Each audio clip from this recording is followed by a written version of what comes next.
রাজনীতির রং মিলান্তি। খড়দহ বিধানসভা কেন্দ্রের বিধায়ক শোভনদেব চট্টোপাধ্যায় তাকে নাকি মমতা বন্দ্যোপাধ্যায় বালিগঞ্জ বিধানসভা কেন্দ্র দেখার জন্য বলেছেন। আর তাই রং খেলার দিন অর্থাৎ দোলের দিন শোভনদেব তিনি চলে গেলেন বালিগঞ্জে, সেখানে কোমর দোলালেন, রং খেললেন।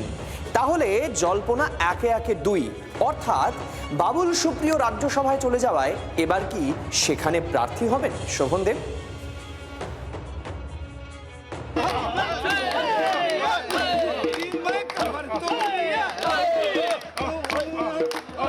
বসন্ত উৎসবে বালিগঞ্জে হাওয়ায় আবির মিশালেন, সঙ্গে রাজনৈতিক জল্পনায় সম্ভাবনার রঙও লাগালেন, যে জল্পনা বালিগঞ্জের হাওয়ায় আবিরের আগে থেকেই ভাসছিল।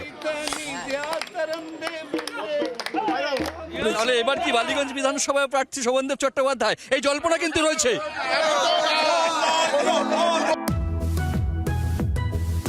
ভোটের মুখে দক্ষিণ কলকাতার বালিগঞ্জ কেন্দ্র নিয়ে চর্চা শুরু হয়েছে। শোনা যাচ্ছে এই কেন্দ্র থেকে প্রার্থী করা হতে পারে রাজ্যের বর্ষিয়ান মন্ত্রী শোভনদেব চট্টোপাধ্যায়কে। বালিগঞ্জের বর্তমান বিধায়ক বাবুল সুপ্রিয়কে তৃণমূল রাজ্যসভার প্রার্থী করার পরেই জল্পনা বেড়েছিল। মঙ্গলবার বালিগঞ্জে শোভনদেব রং খেলায় জল্পনার জল আরও গড়ালো। এদিন সকাল থেকে অনুগামীদের নিয়ে বালিগঞ্জে রং খেললেন খড়দার বিধায়ক ও পরিষদীয় মন্ত্রী শোভনদেব চট্টোপাধ্যায়। প্রার্থী পদ নিয়ে প্রশ্ন করায় দিলেন ইঙ্গিতপূর্ণ উত্তর। মমতা বন্দ্যোপাধ্যায় আমাকে বালিগঞ্জ দেখতে বলেছেন, এই পর্যন্ত এখন নাম অ্যানাউন্স হয়নি। যতক্ষণ অ্যানাউন্স করছেন আমার নেত্রী ততক্ষণ আমি কিচ্ছু বলবো না। এইচআইআরে প্রায় 65,000 নাম বাদ গিয়েছে বালিগঞ্জের ভোটার তালিকা থেকে। তা সত্ত্বেও এই কেন্দ্র থেকে জয়ের ব্যাপারে আত্মবিশ্বাসী শোভনদেব। জিতবো তো নিশ্চয়ই, এ ব্যাপারে কোনো সন্দেহ নাই। মার্জিন নিয়ে একটু চিন্তায় আছি, কিন্তু মার্জিনও বাড়বে। এখানকার লোকেদের আগে যে মানে একটা জেদ ছিল, সে জেদটা এবারে 4 গুণ হয়ে গেছে।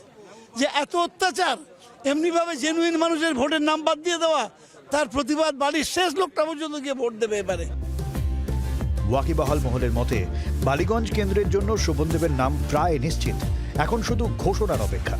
ক্যামেরায় দীপের সঙ্গে প্রবীরের রিপোর্ট, জি 24 ঘন্টা। বাংলার আওয়াজ, বাঙালির আবেগ, জি 24 ঘন্টা।